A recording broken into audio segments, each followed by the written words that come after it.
I stood there in the quiet of the living room, holding the envelope in my hands.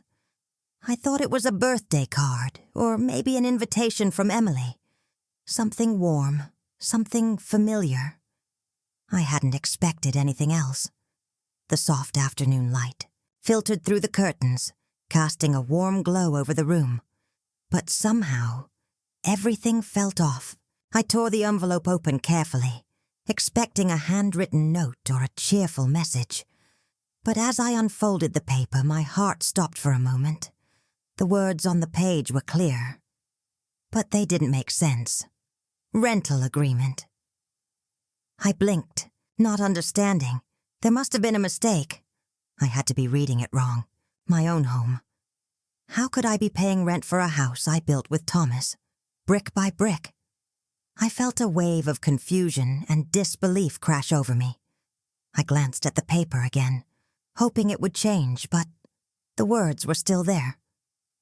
This is an invoice for the months of rent owed for your stay at the property. I tried to swallow, but my throat tightened, the shock settling in like ice. I took a step back, staring at the bill in my hands. The room felt smaller suddenly, as if the walls were closing in on me. How could this be happening?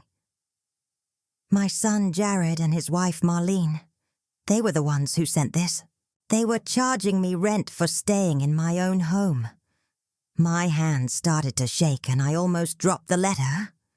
Let me tell you the whole story, but first take a moment and click the subscribe button. It will encourage me to improve more. So I couldn't breathe for a moment. I had spent my life giving everything to them. I had raised them, supported them, sacrificed every little comfort I could to make sure they had a better life than I did. And now, they were asking me to pay, to live here, to pay for the very space that had held all our memories. Thomas's laughter echoing through the halls, our children growing up here, the smell of us Sunday dinners, the warmth of family gatherings. My heart ached as the reality sank in. The home I had built, the foundation of my life, was now just another asset they were trying to profit from. I shook my head, trying to make sense of it, but nothing felt real anymore. Marlene's words echoed in my ears. Times are tough. You need to pay rent. They felt like a slap to my face, cold and dismissive. I wanted to call them, ask what had happened, beg them to explain. But the words stuck in my throat. I wasn't even sure what I would say. How do you confront the people you've given everything to? The people who are supposed to love you, when they turn around and treat you like an outsider? I walked slowly to the couch, my knees weak. I could feel the tears stinging behind my eyes, but I held them back. I wasn't going to cry. Not now. Not for them. Not for this. I clutched the letter in my hands, the weight of it heavy. They thought I would just accept it, that I would roll over and pay the price they'd set for me. But they didn't know me. They didn't know who they were dealing with. This wasn't the end. It was just the beginning. I had spent so many years pouring my heart into this family, sacrificing my time, my comfort, and my own happiness for them. I thought that the love I gave would come back to me tenfold. But as I stood there in the living room, holding that damn bill, I could see it all so clearly now. The cracks had been there for years, but I had refused to acknowledge them. And now, they were impossible to ignore. I thought back to the early days, to when Thomas and I first bought this house. We didn't have much, just a little two-story house in the outskirts of town, built with our own hands, our own sweat. But what we did have was love, and that was enough. We worked hard side by side, each paycheck going into the house, each brick we laid together carrying the weight of our dreams. It wasn't just a house to us. It was a symbol of everything we had built, everything we had sacrificed. And our children David, Samuel, and little Emily grew up within these walls, with the sound of laughter echoing through the hallways, the smell of pancakes in the morning, and the warmth of love surrounding them. But somewhere along the way, something changed. I don't know when it happened. Was it the death of Thomas? Was it the pressure of growing up and moving away? Was it Marlene, with her cold ambition, slowly getting her claws into my son Jared? I didn't know, but I felt it. I could feel the distance growing, feel the affection slipping through my fingers like sand. I remembered the days when David would come home on Sundays, sitting on the porch with me, talking about his week. Emily would call me every morning. And Samuel, well, Samuel was always the quiet one, but he'd help me with the garden or mow the lawn. At first it felt like love, like grief, like a sense of duty to honor Thomas's memory. But then slowly, the visits became fewer. David lost his job. Samuel's wife started whispering behind my back. And Emily, well, Emily married a man who could sell ice to an Eskimo and convince you to buy it. I don't know what happened to her, but she wasn't the same. It started with the small things. My mother's antique vase was gone. My late husband's watch disappeared. They said they were just keeping things safe for me. But I knew better. Little by little, things that meant something to me vanished, and no one seemed to notice. But I noticed. And then came the requests, small loans here and there, a couple of $100 for a car repair, a little money to help with the mortgage payment. It wasn't much, but it added up. I gave it willingly, of course. I wanted to be the kind of mother who always gave, without counting the cost. It felt good to help them. They were my children, after all. But as time went on, those requests turned into expectations. They no longer asked. They demanded. It was when David suggested he manage my finances that the first alarm bells went off. He said it would be easier for me. I was tired. I didn't want to argue. I trusted him, so I agreed. I should have known better. When I think about it now, I can almost hear Thomas's voice in my head, telling me to be cautious, to trust, but verify. But I didn't listen. I was tired. I thought I was doing the right thing. And then came the moment when I realized just how deep the betrayal ran. It wasn't until last year that I found out the truth. It was a cold February morning when I opened the envelope. Inside was a neatly typed letter, an official rental agreement, and an invoice for backdated rent, nearly $4,800 for my own home. I couldn't breathe for a second. I thought it was a mistake. Surely it was. But no. When I called, "David!" Marlene answered the phone. She sounded sweet, almost like she was speaking to a distant neighbor, but there was something in her voice, a coldness that made my skin crawl. "Hi, Margaret," she said, as if everything was fine. "We were wondering when you'd get that. Things are tight, you know. We can't afford to let you live here for free anymore." The word stung. For free? I had given them everything. Everything I had. My time, my energy, my love. And they were charging me rent for the house I built. The house Thomas and I worked for. The house where our children grew up. I remember holding the phone to my ear, my hand shaking. I didn't know what to say. What could I say? My throat closed up. It was like they had erased me from the equation entirely. I wasn't their mother anymore. I was a burden, a liability, a way to make money. I asked to speak to David. Marlene laughed, that cold, mocking laugh. "He's busy. Just read the letter, Margaret. We expect payment by the 1st. That was it. That was the moment everything changed. It wasn't just a letter. It wasn't just money. It was the realization that my family, my children, no longer saw me as their mother, their caregiver. They saw me as an inconvenience, a way to extract money. I was no longer part of their world except when they needed something. That night I sat at the kitchen table with a cup of tea in my hands. I stared at the bill, the ink smearing slightly, in my vision. Tears welled up in my eyes, but I didn't cry. Not for them, not for what they had done to me.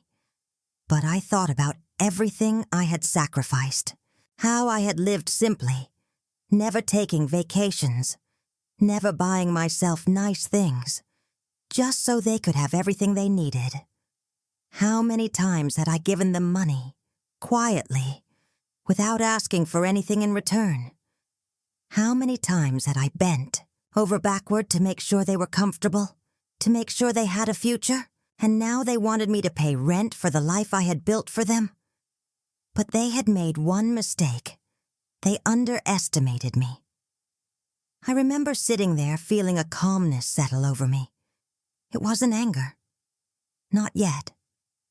It was something different. Quiet realization. I wasn't powerless. I had been quiet for too long, yes, but I wasn't helpless. And so I did what any mother would do. I planned. I gathered everything I needed. I called a lawyer.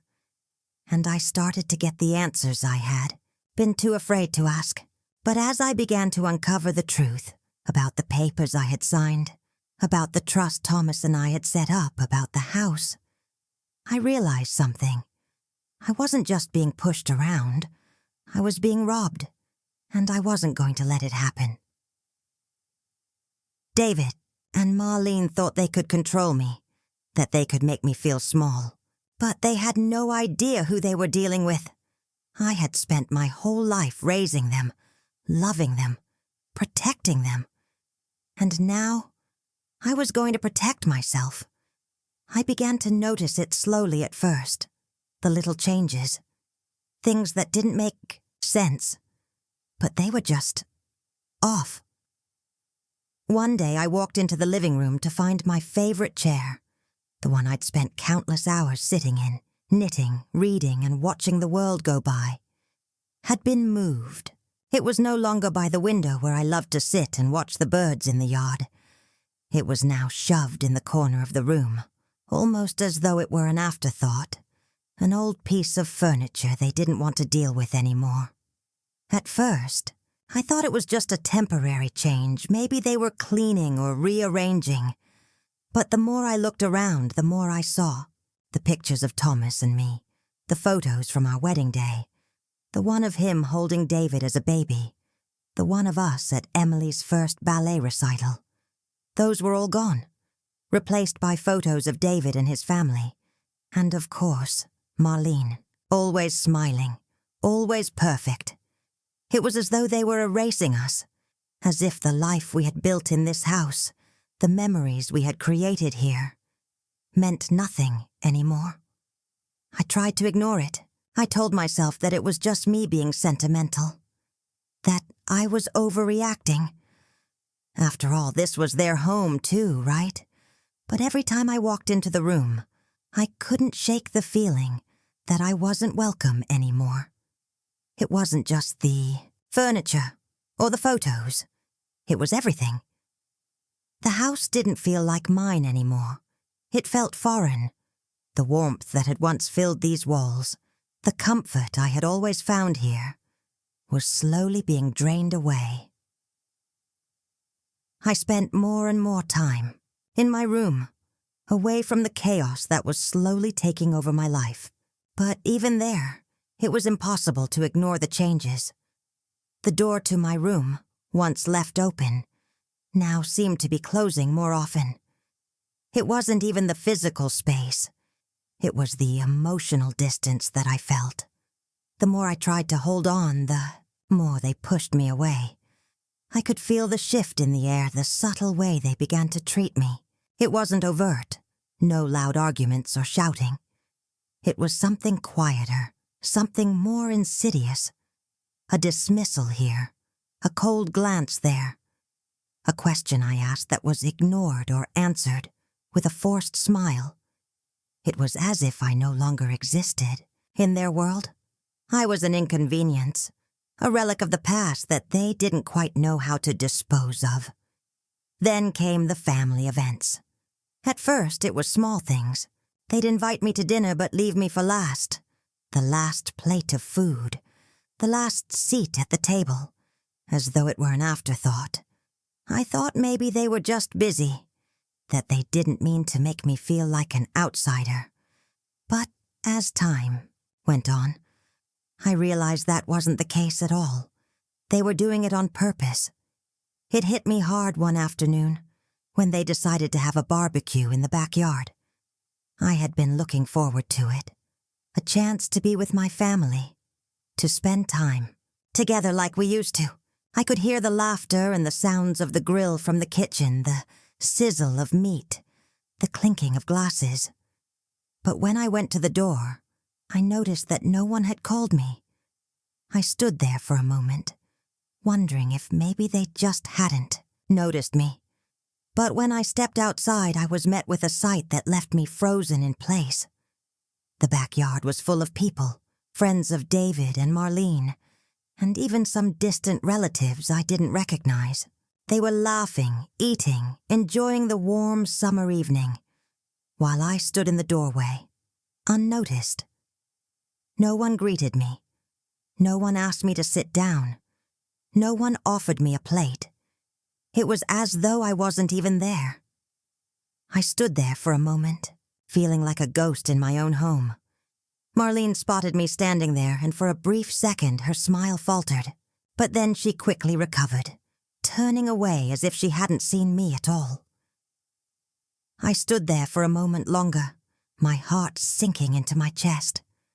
I had spent so many years hosting these dinners, preparing the food, setting the table, making sure everyone had a good time. But now, it seemed that my place had been taken. I was no longer needed, no longer wanted. I turned around and walked back inside, trying to hold back the tears. I told myself it wasn't worth it, that I shouldn't let it bother me. But it did. It hurt. It hurt more than I could put into words. For years, I had been the one to make this house a home, the one who kept the family together. But now, it felt like I didn't belong here anymore. That night, I sat at the kitchen table by myself, a cold bowl of cereal in front of me. It was the same table where I had once served countless meals, where we had laughed and talked for hours. But tonight it felt like a stranger's kitchen. The silence in the house was deafening. I didn't hear any voices, no laughter, no clinking of plates.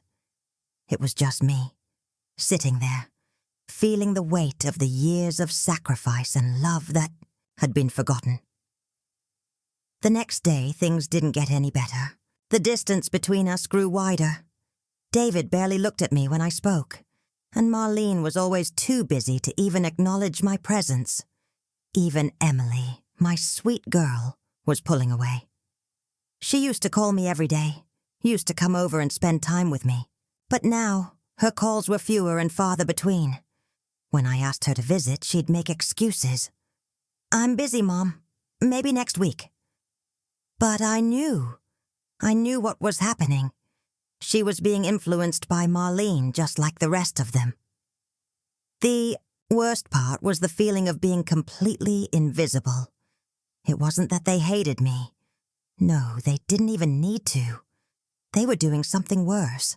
They were ignoring me. I wasn't part of their world anymore. I was a burden to them, a weight they had to carry. And the more they pushed me away, the more I felt it. The loneliness began to seep into every corner of my life, until it became a constant companion. Didn't say anything at first. I told myself that maybe it was just a phase. Maybe they were just busy, and they would come around. But deep down, I knew the truth. They were done with me. I was no longer the mother they had once loved. No longer the woman who had built this home with her own 2 hands. I was just the old lady in the corner, someone to be ignored, someone to be pushed aside. And as much as it hurt, I knew I couldn't just keep pretending everything was fine. I had to face it. I had to face the truth. My family was slowly turning, their backs on me, and there was nothing I could do to stop it, or so I thought. But what they didn't know, what they couldn't know, was that I wasn't just going to fade away. Not yet. Not when I still had fight left in me. I might have been pushed aside, but I was far from broken. And that was something they were going to learn soon enough. The nights had been growing colder, but it wasn't the weather that made the air so heavy. It was the silence that lingered between me and the family I once knew. The walls of this house, once so full of love and life, now seemed like they were closing in on me. I spent so many hours in my room, staring at the same walls, listening to the distant sound of laughter and conversation coming from the living room. I had once been a part of that laughter, a centerpiece in the family's gatherings. Now, I was a shadow, an afterthought. But that night, something inside me shifted. I was tired of being passive, tired of waiting for someone to acknowledge me, tired of letting things slip by. I couldn't stand it anymore. I had been pushed into the corner for far too long, and I knew it was time to fight back. But this time, I wouldn't do it with anger or with desperation. No, this time, I would be smart. I would fight with the one thing they didn't expect: patience. I started by gathering evidence. Small things, inconspicuous things that no one would notice. Receipts, photos, text messages. They thought I didn't see the way they dismissed me, the way they took advantage of my kindness. But I saw, and now I was documenting it. Every time I paid for groceries and they didn't thank me, I made a note. Every time they turned their backs when I spoke, I remembered. Every little moment of neglect was tucked away in my mind, but now I was putting it all together. I wasn't just sitting here feeling sorry for myself. I was planning. One afternoon, I found a small notebook, hidden beneath a pile of old magazines. It was a gift from Thomas, a leather-bound journal he had given me on our 25th anniversary. I had used it to jot down memories, ideas, and little notes over the years. But today, it became my weapon. I opened it to a fresh page and started writing. Not just what I had observed, but how it made me feel. How they had slowly turned me into a ghost in my own home. How their words had become sharp and cold, like daggers. And then, I wrote something else. Something that had been in my mind for days now, ever since I received that bill. I will fight back. I could hear Thomas's voice in my head. He was always the level-headed one, the one who taught me that family was everything, but that family should never take you for granted. I could hear him reminding me of something we had done together many years ago, something I had completely forgotten until now. The trust. It was a simple thing, something we did when Thomas had his first stroke, just to make sure I would be protected if anything ever happened. I'd forgotten about it, buried it in the back of my mind, but now it came flooding back. Thomas and I had set up a trust that would protect the house if ever I was in danger of losing it, and it was under my name. The more I thought about it, the clearer it became. Marlene and Jared thought they had me cornered, that they could push me out and make me pay rent. But they didn't know about the trust. They didn't know that I still had control over this house, no matter what they did. I was still the legal owner, the trustee, and I had the power to reclaim what was mine. It wasn't just my home. It was my life, my memories, my dignity. I felt a surge of hope. Something I hadn't felt in weeks. I wasn't powerless. I wasn't some old woman to be pushed aside. I was still the same woman who had built this house, with her husband, the same woman who had raised 3 children with love and sacrifice, and I wasn't about to let them take that away from me. The next day, I made the call. I didn't waste any more time. I reached out to a lawyer, someone who could help me understand what I could do next. Her name was Claire Martinez, a young woman who specialized in elder law and property disputes. When she answered the phone, I could hear the professionalism in her voice. But I also heard something else: compassion. I explained my situation to her, told her about the house, the trust, and the betrayal I had felt. "Margaret," she said gently, "I know this must be hard, but you have options, and I think I can help you." Her words were like a balm to my soul. Finally, someone who understood. Someone who didn't look at me like I was just some old woman who had outlived her usefulness. She didn't make me feel like I was invisible. Instead, she made me feel like I had a chance to take control of my life again. She said we needed to go through the documents, look at the trust, and then decide the best course of action. I spent the next few days collecting everything I could find. I dug through old files, pulling out the papers Thomas and I had signed that all those years ago. It wasn't a lot, just a few sheets of paper, but it was enough. Enough to prove that the house was mine, that no one could take it from me, unless I allowed them to. When Claire met with me, she was impressed with the documents.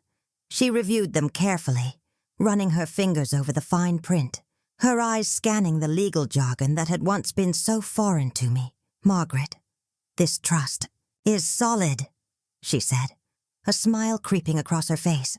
"It protects you in case of exactly this kind of situation. They can't just take your house, not without your consent. You've got the legal right to stay here, and if they push you, we can take action." Her words filled me with a sense of purpose I hadn't had in a long time. I wasn't just a victim. I had a legal right to fight.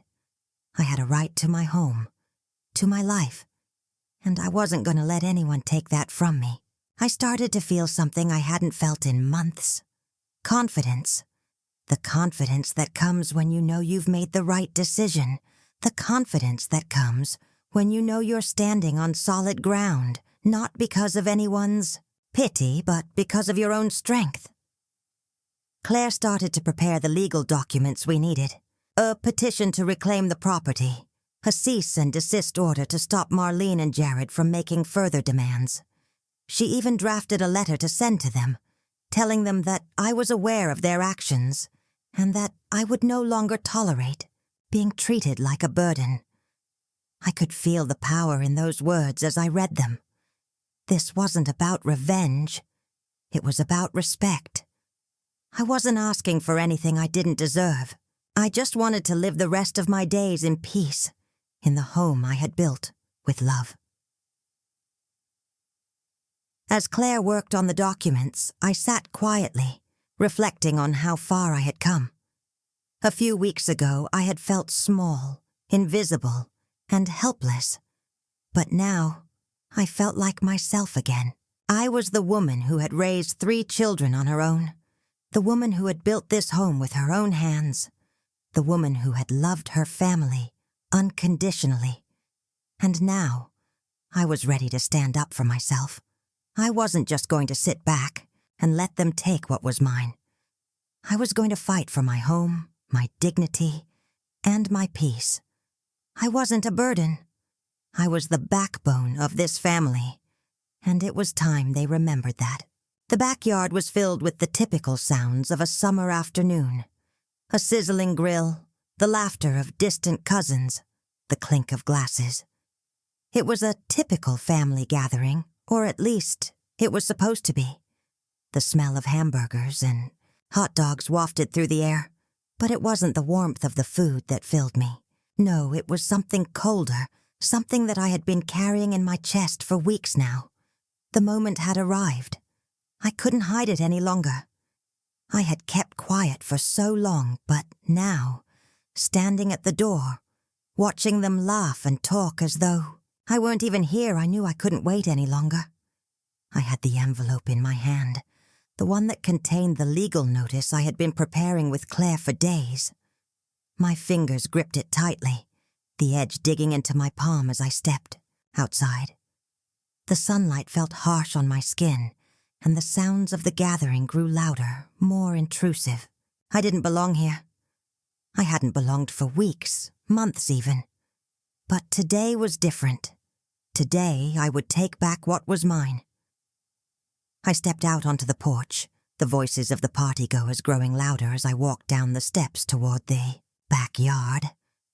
I could feel eyes turning in my direction, the curiosity, the judgment, the discomfort. Marlene noticed me first. She looked up from a conversation she was having with some of her friends, her eyes narrowing when she saw the envelope in my hand. I could see the immediate shift in her expression, a cold, defensive look taking over her face. "What's this?"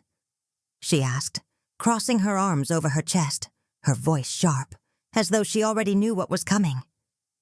But she didn't. She had no idea. I took another step forward, calm, measured. I wasn't nervous anymore. The strength I had been building for weeks now coursed through me. Claire had given me the tools, the confidence to stand tall. It wasn't just about the house anymore. It was about standing up for myself, for the years I had given, for the life I had built. I was done being quiet, done being invisible. "This," I said, my voice steady, "is a legal notice." Marlene's smile faltered for just a second. I could see her trying to mask the panic, but it was too late. Her defenses were already cracking. She reached for the envelope, but I didn't give it to her. Instead, I stepped aside, just enough to let Claire, my lawyer, step forward. Claire, who had been standing quietly off to the side, walked towards us, her presence calm and commanding. She was the picture of confidence, dressed in a simple gray blazer, but there was a fire in her eyes that made the air around us shift. She didn't need to say anything at first. Her authority was enough. "Good afternoon," Claire said, her voice clear, professional. She turned to Marlene and Jared, who had started to stand up, their confusion turning to unease. "I'm Claire Martinez, and I represent Margaret Lell. I'm here on her behalf today." There was a stunned silence. Marlene's lips parted, but she couldn't find the words. Jared looked at me, his expression still one of disbelief. And then, "Back at Claire!" What's this all about?" Jared stammered, his voice rising with panic, a mixture of anger and confusion. Claire didn't flinch. She was unshaken, calm as ever. She handed the envelope to Marlene, who hesitated before taking it, her hands trembling. As she opened it, I could see the change in her expression, the realization that this was no joke, no game, no harmless threat. This was real. The eviction notice, the one that would force them to leave the property they had no legal right to take from me, the one that was about to change everything. "Your tenancy here is no longer valid," Claire continued, her voice firm. "You've been living here under false pretenses, and as of today, you are legally required to vacate the premises." Jared's face went pale as he read the words on the paper. I could almost hear his thoughts racing. This wasn't supposed to happen. She's supposed to be weak. She's supposed to just accept it. But that was the thing they had gotten wrong. They thought I was weak. They thought I would just bend, just give up, like I had done all those years ago, when I first sacrificed for them. They didn't realize that there was a strength in me they had never seen before, and now they were seeing it for the first time. Marlene's mouth opened and closed, but no words came out. She was trapped in the weight of her own arrogance, the belief that I was nothing but an old woman with no power. But that wasn't who I was. Not anymore. "This is my house," I said, my voice steady but filled with an authority I hadn't known I possessed. "You've been living here using my kindness, my trust, and now you think you can just take it all from me?" I paused, taking in the stunned expressions of my family. They had no idea what was coming, but I wasn't done. "You thought I was weak. You thought I had no choice. But now, it's your turn to learn," I said, my voice gaining strength with every word. "You took my trust, and you thought you could walk all over me. Well, no more. You will leave this house, and when you do, you'll leave with the knowledge that you never really knew who I was. I am not your burden. I am not your pawn. I'm your mother, your grandmother, and I'm taking back what's mine." Marlene and Jared stood frozen, their faces a mixture of shock, fear, and resentment. I could see it in their eyes. They had expected me to crumble. They had expected me to beg, to plead, to accept their terms because they thought I had nowhere else to go. But I wasn't begging. I wasn't pleading. I wasn't accepting anything from them anymore. "Margaret, you can't just do this," Jared said, his voice barely above a whisper, his eyes wide with disbelief. "This is our home too." I shook my head, not out of anger but out of disappointment. "No, Jared, this is my home. It always has been. You just forgot that?" Claire stepped forward again, her presence like a silent promise that I wasn't alone in this fight. "You're required to vacate within 30 days, she said.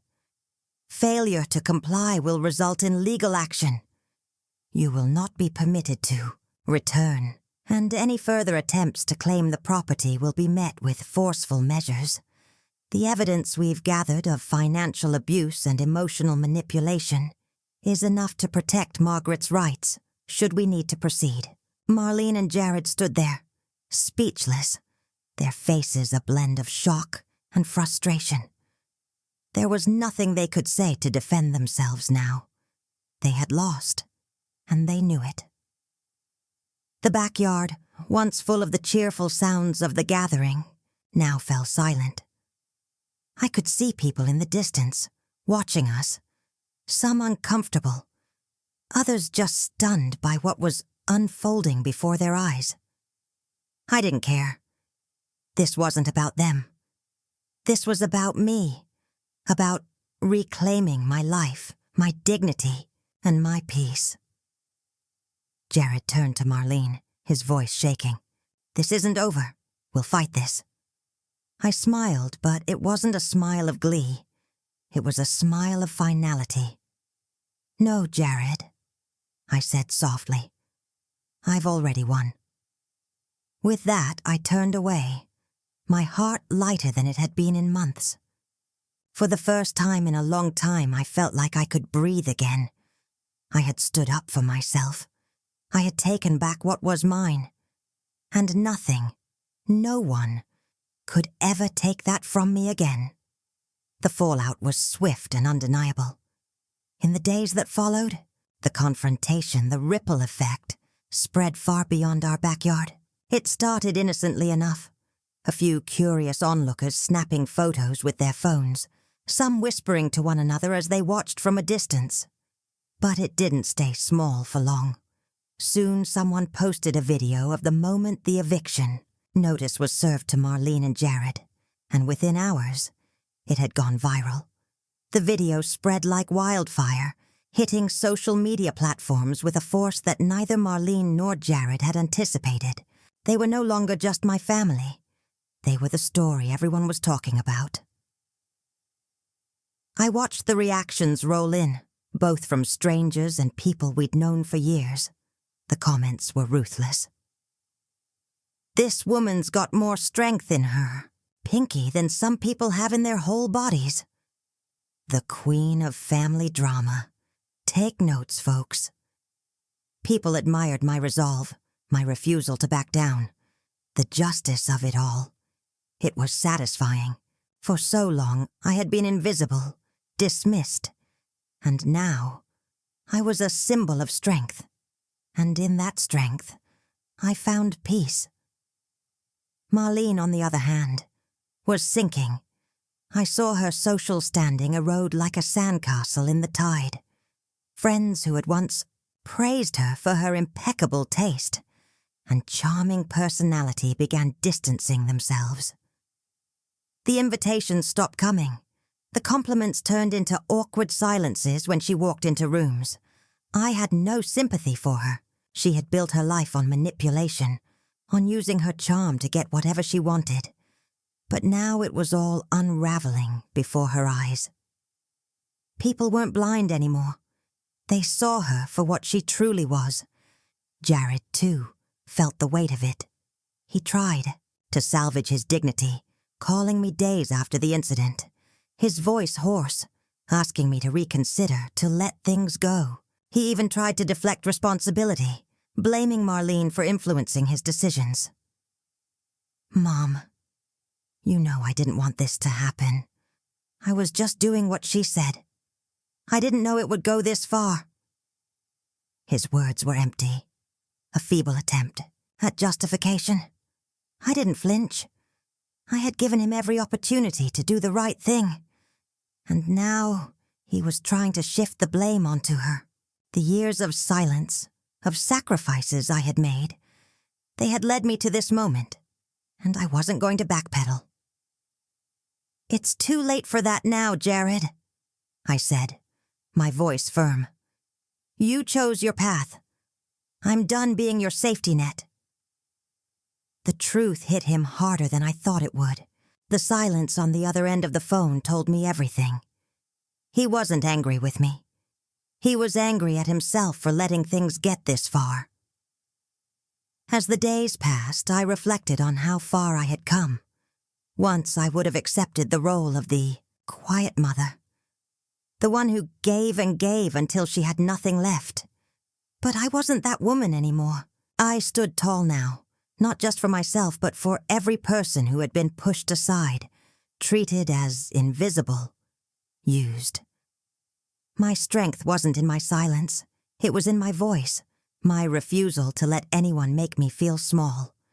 I had reclaimed my rights, my dignity, and most importantly, my peace. For the first time in years, I felt at home in my own skin. And as I watched Marlene and Jared squirm under the public scrutiny, I couldn't help but feel a sense of justice. They had underestimated me. But I was no longer the person they thought I was. I was more. And that was enough. The day Emily walked through my door, I knew it would be different. There was something in her eyes, something that hadn't been there before. She had always been my sweet girl, but now she was different too. The door creaked open, and there she was, standing in the doorway with a framed picture in her hands. The frame was old, its edges slightly worn, but it held an image of us from when she was a little girl. Me holding her close, both of us laughing, in the kitchen after a long day of baking cookies. I'm sorry, Mom, Emily said softly, her voice thick with emotion. I should have seen it sooner. I should have been there for you. I was so caught up in everything else. I didn't realize. She stepped forward, handing me the frame. I took it from her, feeling the weight of both the picture and her apology. It's okay, sweetheart, I whispered. You're here now. That's what matters. As I held the frame, I felt a warmth in my chest that I hadn't felt in years. It was like the missing piece had finally clicked into place. Forgiveness wasn't always easy, but with Emily, it came naturally. We had both been through so much, but now we were rebuilding, together. And as I stood there, holding the picture, I realized something. I wasn't just rebuilding my relationship with Emily. I was rebuilding myself. I wasn't a victim anymore. I wasn't the woman they had tried to push aside. I was stronger than that, and I wanted to help others who had been pushed aside, just like I had been. That's when I decided to start the Backbone Fund, a support group for elderly individuals facing similar struggles, those who had been made to feel small, irrelevant, and forgotten. I wanted to be their voice, just like I had finally found mine. I sat in my study, the quiet of the house wrapping around me like a warm blanket. The light from the setting sun filtered through the curtains, casting a soft glow over the room. The framed eviction notice sat on my desk, a simple piece of paper now holding so much meaning. It had once represented betrayal, confusion, and loss, but now it was a symbol of strength, my strength, a reminder of the woman I had become, of the journey I had taken to reclaim not just my home, but my life. I picked up the frame, my fingers tracing the edges as I reflected on everything that had happened. The pain, the heartache, the betrayal. It all seemed so distant now. I wasn't that woman anymore, the one who stood in the corner, invisible and ignored. I had stood up for myself. I had fought back, not with anger or revenge, but with dignity and clarity, and in doing so, I had found peace. Some endings come quietly, and this was one of those endings. The family I had once known, the life I had, once built, all of it had changed. But what I had now was more than enough. I didn't need their approval, their love, or their validation. I had my peace, and that was the greatest gift I could give myself. I looked into the mirror, no longer seeing a woman who had been forgotten. I saw someone strong, someone who had fought through the darkness and emerged with a new sense of purpose. If you've ever felt like a burden, you're not, I said aloud, the words coming from deep within me. You're someone's backbone. Stand up for yourself. Never be afraid to speak your truth. And with that, I felt a sense of finality. No more doubt, no more fear. Just peace, just strength. If you love this story, make sure to subscribe so we can meet again. Also, share the story with your loved ones. Thank you for listening me.